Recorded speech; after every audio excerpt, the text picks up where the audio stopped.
배움 합격의 약속. 합격의 이름 최승건입니다. 네.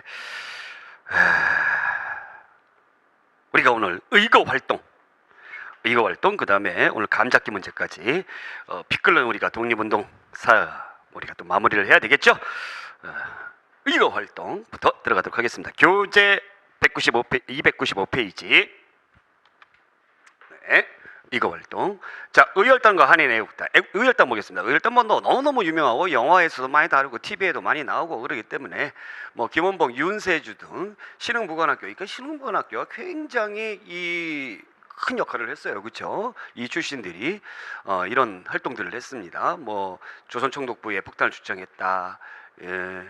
그 다음에 경찰서, 종로경찰서, 예, 우리나라 독립운동가들을 탄압하는데 아주 대표적인 경찰서죠. 김상옥.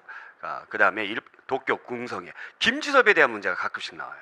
그러니까 여러분들 이 나석주라든가 이런 사람들, 다른 사람들은 좀 유명해가지고 요 사람들보다도 요 김지섭, 예, 도쿄 궁성에다가 폭탄을 던졌습니다. 김지섭 알아두시기 바라고. 제가 예전에 외울 때는 어떻게 외웠냐면 이렇게 종로경찰서 옥상, 거꾸로 하니까 옥상이죠. 옥상에 폭탄 던지고 나석주, 거꾸로 하니까 주석, 주식회사, 예, 주식회사, 동해초식 주식회사 이렇게 외웠던 기억이 나요. 자, 그러다가 이런 의열투쟁의 한계를 느꼈습니다. 그래서 조선 혁명간부학교, 원래는 중국에 있는 황푸군관학교가 있어요. 여기에 이제 의탁교육을 시켰는데 의탁교육을 하다가 만듭니다. 조선혁명간부학교, 사관학교죠. 그러면서 이제 나중에 민족혁명당은 우리가 앞에서 배웠던 부분이고요. 이런 것들. 그래서 의열단이 많은 활동을 했었기 때문에 중국 내에서 그 민족 유일당 운동을 하는 데 있어가지고 의열단이 큰 어떤 역할을 했다라는 것을 여러분들이 알 수가 있겠죠. 자, 그 다음에 이제 한인 애국단이 있습니다. 의열단의 활동에 이제 자극을 받은 부분도 있고요. 또 그다음에 임시정부가 침체기가 있었어요. 그래서 앞에서 우리가 요거 기억하시리라 믿습니다. 그래서 이것을 으쌰으쌰 다시 한번 해보자 해가지고 만든 것이 이제 김구가 한인 애국단을 만들었다. 어떻게 본다면 김원봉보다 김구가 좀 한 발자국 좀 늦은 면이 좀 있습니다.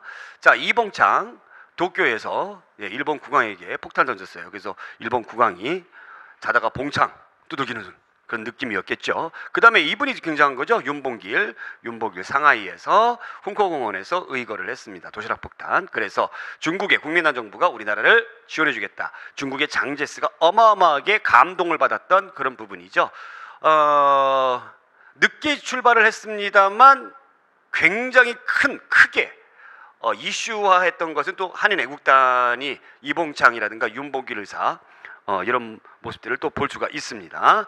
자, 그러면 우리가 사료 한번 볼게요. 조선혁명선언 신채원 선생님이 민중은 우리 혁명의 대본영이다. 폭력은 우리 혁명의 유일한 무기이다. 우리는 민중 속으로 가서 민중과 손을 맞잡아 끊임없는 폭력, 암살, 파괴, 폭동으로서 강도 일본의 통치를 타도하고 우리 생활에 불합리한 일체의 제도를 개조하여 인류로서 인류를 압박하지 못하며 사회로서 사회를 박탈하지 못하는 이상적 조선을 건설할 지니라. 이렇게 되어 있습니다. 조선혁명선언. 자, 요 조선혁명선언 같은 경우는 신채원 선생님은 굉장히 좀 행동파라고 제가 얘기를 했죠. 예, 그래서 임시정부에서도 완전히 창조하자, 새롭게 만들자, 이런 것들을 주장을 했고, 그런 것들이 이제 받아들여지지 않자 임시정부를 탈퇴하셨던 분입니다. 그때 이제 때마침 김원봉이 의열단을 위해서 어떤 그 행동 강령과 관련된 그런 글을 좀 써주세요 해가지고 신채원 선생님을 부탁을 한 겁니다. 그래서 신채원 선생님이 조선혁명선언이라는 의열단을 위한 그런 글을 이렇게 만들어 주셨다라는 거고요. 시험 문제 잘 나와요. 그 다음에 이 강유규 선생님 같은 경우는 사이터 총독에게 폭탄을 던졌습니다. 남대문에서, 그러니까 그 서울역 앞에 있는 남대문 경찰서 그 근처죠. 거기에서 폭탄을 투척했어요. 이분은 출신이 어디냐면 대한노인단 출신이에요. 그러니까 노인분이에요. 그러니까 노인분들도 이러한 활동을 하시더라라는 거고, 그 영화도 나왔던 그 박열 암살 기도를 했고요. 그 다음에 조명하라는 분이 있습니다. 조명하. 최근 들어서 좀 많이는 아니고 약간의 좀 주목이 되는 그런 분인데, 이분이 이제 타이완에 가가지고 타이완에 있는 일본 육군 대장을 칼로 찔러서 죽여버렸습니다. 그래서 이 조명화 선생과 관련된 것은 이 대만에서도 굉장히 높이 평가하는 그런 내용들이 있다라고 하죠. 자, 여기에서 이제 한 가지 여러분들이 좀 알아두셔야 되는 용어가 있는데 바로 뭐냐면 아나키스트예요. 자, 아나키스트가 뭐냐면 무정부주의자입니다. 무정부주의자. 이 아나키스트라는 영화도 있어요. 우리나라 영화인데 아주 옛날에 나왔던 건데, 이 무정부주의자인데 그러니까 이 아나키스트들이 1920년대에 많이 등장을 했습니다. 왜 많이 등장을 했냐면 1920년대에 임시정부가 제 역할을 하지 못했고 또 독립군 부대가 자유참변을 겪으면서 이렇게 와해되고 이러다 보니까 이 정부를 믿지 못하겠다. 그러면서 이제 이 정부 또 이 정부를 이끄는 독립운동가들 간에 서로 이제 분열도 있고, 그래서 아싸리 정부가 없는 것이 낫지 않느냐. 그래서 무정부주의자들, 아나키스트. 예. 그래서 대표적인 신채호 선생님도 아나키스트라는 평가를 받고 있고요. 또 그 다음에 뭐 의열단의 김원봉도 아나키스트다라는 그런 평가를 받고 있고. 그러니까 물론 이제 나중에 이제 그 임시정부에 합류하면서 그러한 내용들은 좀 없어지긴 합니다만, 요 당시에 활동한 내용으로 보게 되면 그런 모습을 보일 수가 있고, 또 그 다음에 김좌진 장군 같은 게 북로군정서군 그런 멤버들도 아나키스트로 전향을 했던 그런 것들이 있습니다. 근데 이런 아나키스트들하고 이 공산주의자, 사회주의자들을 누가 제일 싫어했냐면 일제가 제일 싫어하더라라는 얘기입니다. 왜 그러면 일제가 제일 싫어하느냐? 공산주의자들은 계급투쟁을 하잖아요. 그러니까 유상계급들, 지배계급들이 없어져야 된다. 그러면 일본 애들이 지배계급이니까 얘들이 없어져야 되는 거죠. 그러니까 싫어하는 거죠. 그 다음에 아나키스트 무정부주의자, 그럼 일제가 정부잖아요. 그러니까 이거 없어져야 된다. 그래서 싫어하게 된다라는 겁니다. 이런 것들에 대한 일환으로 인해 가지고 1925년에 일제가 만들어 놓았던 그 악법이 뭐죠? 치안법이라는 것이 있었죠. 치안법. 그래서 이 치안법을 공산주의자들은 엄청나게 탄압을 하니까 공산주의자들이 민족주의자와 손을 잡기 위해서 정오의 선언 같은 것을 했고요. 여기에 자극을 받아가지고 신간회가 1926년에 만들어지게 되었다라는 거 여러분들이 기억해 두시기 바랍니다. 자, 그럼 다음 보겠습니다. 임시정부의 이동 볼게요. 배경은 윤봉길 의사 의거 이후에 일제가 탄압을 강화하죠. 그리고 이제 37년도에 중일전쟁을 일으킵니다. 그래서 여러 번의 임시정부가 이동을 하다가 결국에 맨 나중앙에 충칭으로 이동하는데 1940년에 충칭으로 이동을 하면서 이 한국독립당 원래 있었는데 이 한국독립당이라는 것을 결성을 합니다. 그래서 김구의 한국국민당, 그 다음에 조소왕의 한국 그 독립당, 지청천의 조선혁명당, 제가 이제 당에 대해서는 아까 설명을 해드렸고요. 이것을 이제 한 가지로 다 모여가지고 이렇게 한국독립당, 그래서 이른바 한독당, 김구의 한독당, 광복 이후에도 김구의 한독당 굉장히 유명해요. 그리고 이제 옮겨서 충칭에 옮겨가지고 임시정부가 건국강령을 발표합니다. 조소왕의 삼균주의, 이 글 잘 쓰는 분이라고 그랬죠. 삼균주의라는 것은 정치, 경제, 교육의 균등이죠. 균등의 바탕을 둬야 된다. 그러면서 우리는 민주공화국을 설립해야 된다. 그리고 토지, 주요 산업의 국유화, 또 친일 반민족을 청산해야 된다라는 것들을 만들었습니다. 한편 통일전성을 하는데, 통일전성, 조선민족혁명당 있었죠. 우리 요거 김원봉이, 이 조선민족혁명당 김원봉이 합류를 하게 되는 거죠. 그래서 이 조선민족혁명당 내에 있었던 그 부대가 조선의용대가 있었죠. 의용대가 또 다시 합류를 하게 되는 것이고, 그러면서 헌법 개정합니다. 우리가 주석중립제 40년에 이건 4차 헌법이라고 그랬죠. 4차 개헌이라고 그랬죠. 김구를 주석으로. 그 다음에 주석, 부주석. 주석은 누구죠? 제5차 개헌에서 주석은 김구, 부주석은 김규식으로 1944년.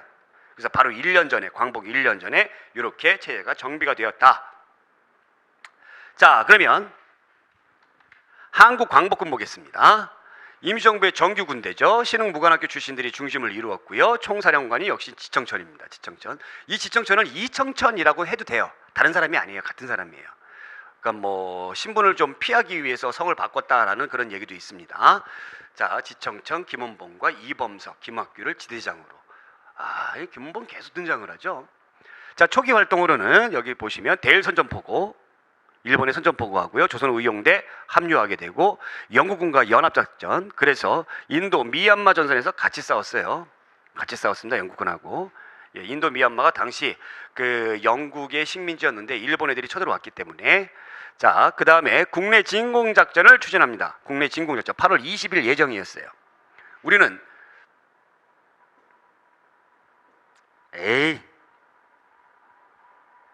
우리는 언제 독립을 했죠? 8월 15일 날 독립을 했죠? 8월 20일 날 예정이었어요. 미국 전략정보국 OSS, 이것이 이제 CIA의 전신이죠. 그래서 국내 정진군을 조직하고 열심히 특수군사훈련을 실시했는데 일제가 패망으로 실현되지 못했다. 굉장히 안타까운 부분이죠. 그래서 김구 선생님이 이러한 글을 남겼습니다. 외적이 항복한다 하였다. 외적이 항복. 이것은 내게 기쁜 소식이라기보다는 하늘이 무너지는 듯한 일이었다. 천신만고 끝에 수백 년 동안 애를 써서 참전할 준비를 한 것도 다 허사이다. 시안과 포양에서 훈련을 받은 우리 청년들에게 여러 가지 비밀 무기를 주어 산둥에서 미국 잠수함에 태워 본국으로 들여보내요. 국내의 중요한 곳을 파괴하거나 점령한 뒤에 미국 비행기로 무기를 운반할 계획까지도 미국 육군성과 다 약속이 되었던 것을 한번 해보지도 못하고 외적이 항복하였으니, 즉 우리의 손으로 우리의 땅을 찾지 못했던 부분에 대한 굉장히 아쉬움을 말씀을 하시는 거죠. 네. 자, 그 다음에 이 조선 독립동맹 볼게요. 조선 독립동맹. 이 조선 독립동맹은 누구와 관련됐냐면 바로 얘네들과 관련된 거죠. 조선 의용대 화북지대. 이 화북지대가 여기에 있는 사람들을 이렇게 연합해가지고 이 이름을 사실 다시 만든 것이 이제 조선 독립동맹이에요. 예. 이것도 이제 많이 안 다뤘던 부분이기 때문에 많이 출제가 될 가능성이 많습니다. 누가 이끌었어요? 김두봉이 이끌었어요. 김두봉이. 자, 건국강령, 일본 제국주의 타도, 역시 민주공화국 수립, 남녀평등권, 토지분배. 그러니까 사회주의 사상이 가지고 있습니다만 민주공화국을 하겠다. 그러니까 지금의 여러분들이 뭐 공산주의자들이다 이렇게 이 당시에 어떤 이런 개념이다라고 보시면 안 되는 거죠. 그죠? 그래서 조선의용군, 이 조선의용대 화북지대가 나중에 조선의용군으로 이름을 바꿔서 누구하고? 팔로군하고. 이 팔로군이 중국 공산당이에요. 팔로군과 함께 대일항전을 펼쳤다. 즉 김두봉, 양세봉 계열은 이제 중국 공산당 애들, 그 중국 의용군이나 중국 팔로군 요쪽하고 손을 많이 잡았고요. 그 다음에 이제 그 김구의 광복군 요쪽은 이제 그 중국 국민당, 즉 장제스 이런 쪽하고 손을 많이 잡았다라고 보시면 되겠습니다. 이렇게 이제 대일항전을 했는데 역시 마찬가지로 국내 진입작전을 시도를 했었고, 그 다음에 나중에 대한민국 임시정부와 통합 시도까지 했었죠. 그러니까 서로 각각 가려고 했던 것이 아니라 어떻게 했습니까? 통합 시도까지 했었다라는 겁니다. 자, 광복의 기운 보겠습니다. 1944년이 되자 여러 가지 정보에 의해서 일본이 곧 망할 것이다 라는 것을 국내에 있는 우리 독립운동가들이 알게 됐어요. 여운현 선생님, 조동우 이런 분들, 특히 여운현 선생님 기억해 주시기 바라고. 그래서 민족주의 계열, 사회주의 계열 다 망라해가지고 이런 조선 건국동맹을 만들었습니다. 조선 건국동맹. 자, 우리가 이 준비를 하자. 우리가 광복이 됐을 때 어떻게 할 것인가 우리가 준비를 하자. 그래서 10개 도의 지방조직을 설치하고 산하의 농민동맹, 그 다음에 일제히 인적 물적 수탈에 방지하고요. 조선 독립동맹 및 대한민국 임시정부와의 통합, 역시 통합이죠. 그러니까 일본 애들이 또 다른 사람들이 이야기하는 우리나라 사람들은 맨날 갈등하고 분열하고 뭐 이렇게 서로 치고받고만 한다, 이런 것이 좀 아니죠. 계속 이렇게 하나로 뭉치려는 듯한 그런 모습들을 계속 보이고 있습니다. 자, 이 조선 건국동맹이 나중에 뭘로 바뀌냐면 조선 건국준비위원회로 바뀌게 되는 거예요. 줄여서 조건준이죠. 조건준. 이 조건준이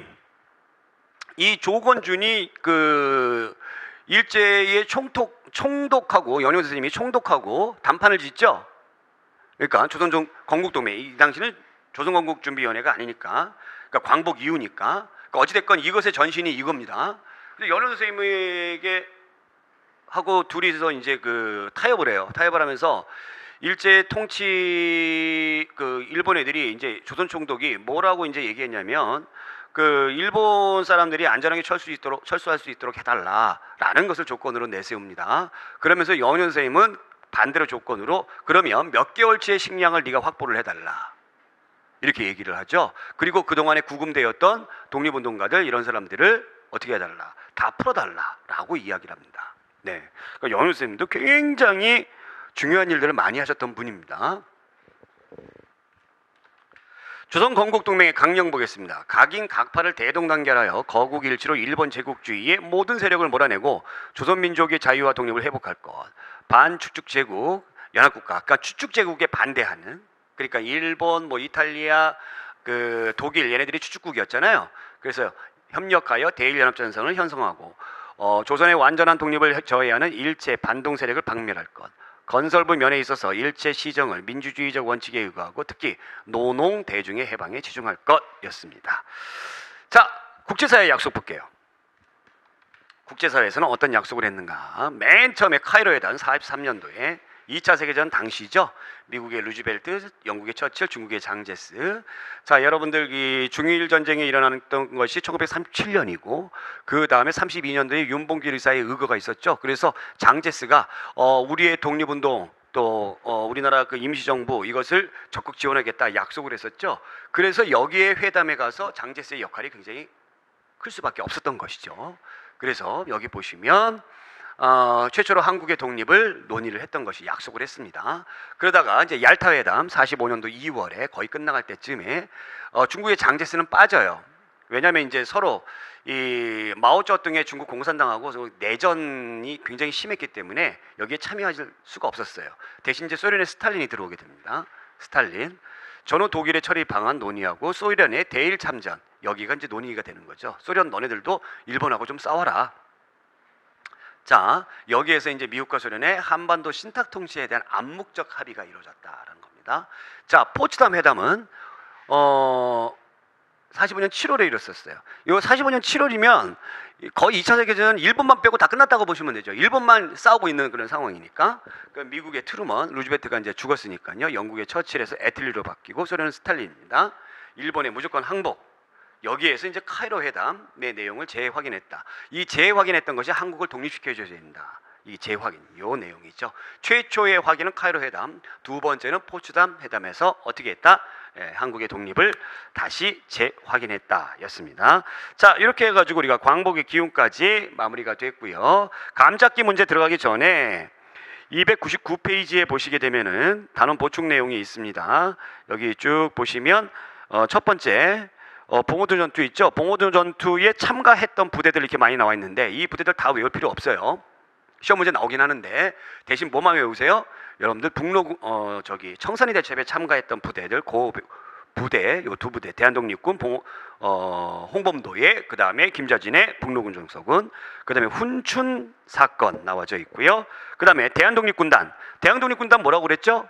청산리 대첩 이후에 그 일본의 간도 참변이라든가 뭐 이런 것들 때문에 북쪽으로 올라갔죠. 그래서 흩어져 있는 독립군들을 다 모았던 것이 바로 대한독립군단이다. 누가 모았습니까? 서일이 모았죠. 그러면서 어디로 올라갑니까? 자유시로 올라갔다라는 겁니다. 자, 그 다음에 대한통일부 이렇게 있는데 육군 주만 참의부 있죠.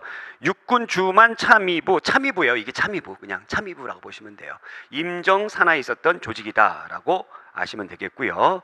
자, 그 다음에 한 장을 넘겨서 300페이지에 보시게 되면은 뭐 다 설명했던 그런 내용들이 다 나와져 있습니다. 그죠? 네, 뭐 새로운 내용들은 별로 없군요. 네, 한번 그냥 쭉 읽어만 보시면 될 것 같아요. 복습의 의미로. 그러면 감잡기 핵심 문제 3문제만 풀어보도록 하겠습니다.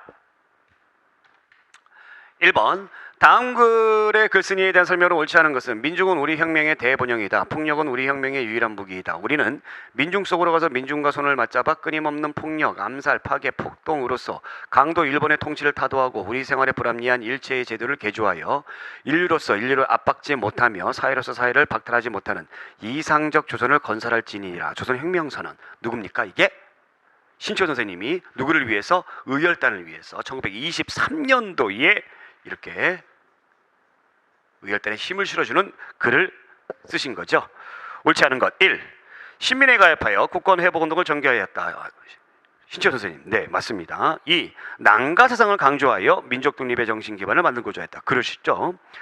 3. 독립운동 지열사를 저술하여 일제의 불법적인 침략을 규탄하였다. 이건 뭐예요? 이건 박은희 선생님이죠. 그러니까 박은희 선생님과 신채호 선생님을 물어보는 문제가 자주 출제가 돼요. 그래서 이 두 분은 잘 구분하셔야 됩니다. 4. 강감찬, 이순신 등 애국 명장에 관한 전기를 써서 애국심을 고취시켰다. 네, 맞습니다. 정답은 3번이고요. 자, 그 다음에 2번 문제. 1930년대 국내외 민족운동에 대한 설명으로 옳지 않은 것은 1. 신간회가 일제 탄압과 내부의 이념 대립으로 해산되었다. 맞죠? 네, 맞습니다. 네. 민족 기업을 육성하여 경제 자립을 이루자는 물산 장려 운동이 시작됐다. 이건 1920년대죠? 예, 20년대입니다. 3. 만주에서 활동하던 다수의 독립군이 한국 독립군과 조선혁명군으로 재편되었다. 네, 그렇습니다. 한국 독립군은 지청천, 조선혁명군은 양세봉. 4. 중국 내 독립운동 단체들이 민족유일당을 결성할 것을 제창하였다. 그렇죠. 그러면서 이제 김원봉이 중심이 돼서 5개의 당을 통합했던 일을 우리가 공부했었죠. 그래서 정답은 2번. 자, 그 다음에 3번 문제. 다음 글의 내용이나 글쓴이와 관련한 설명으로 옳은 것은 내가 지금 각 학교의 교과용의 역사를 보건대 가치가 있는 역사는 거의 없다. 제1장을 펴보면 우리 민족이 중국 민족의 일부분인 듯하며 제2장을 펴보면 우리 민족이 선비족의 일부인 듯하며 끝까지 전편을 다 읽어보면 때로는 말갈족의 일부분인 듯하고 때로는 몽고족의 일부분인 듯하고 때로는 여진족의 일부분인 듯하고 때로는 일본족의 일부분인 듯하다. 오호라, 과연 이 같을진데 우리 수만리의 토지가 이들 남만 북적의 수라장이며 우리 4천여 년의 산업이 이들 조량모초의 경매물이나 할지니 어찌 그렇다고 할 것인가. 즉 고대의 불완전한 역사라도 이를 상세히 살피면 동국 주족 당군 후예에 발달한 실제 자치가 뚜렷하거늘 무슨 까닭으로 우리 선조들은 헐떠듬이 이에 이르렀는가. 독사신론. 독사신론. 네, 누굽니까? 박은치 선생님. 신채호 선생님이죠. 신채호 선생님의 아주 유명한 글인데 독사신론.